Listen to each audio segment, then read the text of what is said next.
परभणीच्या सोमनाथ सूर्यवंशी यांचा पोलीस कस्टडीत मृत्यूच्या निषेधार्थ मनमाडला धरणे आंदोलन। परभणी येथे भारतरत्न डॉक्टर बाबासाहेब आंबेडकर यांच्या शिल्पाची मोडतोड करणाऱ्या आरोपींना अटक करावी यासाठी आंदोलन करणाऱ्या भीमसैनिकांना अटक करण्यात आली होती। कस्टडीत असलेल्या या तरुणपैकी सोमनाथ सूर्यवंशी यांचा पोलीस कस्टडीमध्ये संशयास्पद मृत्यू झालाय।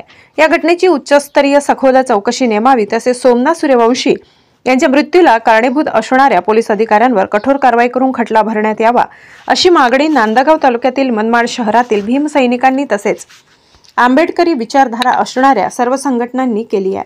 नांदगाव तालुक्यातील मनमाड येथील भारतरत्न डॉक्टर आंबेडकर यांच्या पुतळ्याजवळ सदर धरणे आंदोलन करीत ही मागणी करण्यात आली। यावेळी मनमाड शहरातील भीमसैनिक व आंबेडकर चळवळीत काम करणाऱ्या सर्व राजकीय सामाजिक संघटना यांनी सहभाग घेतला होता।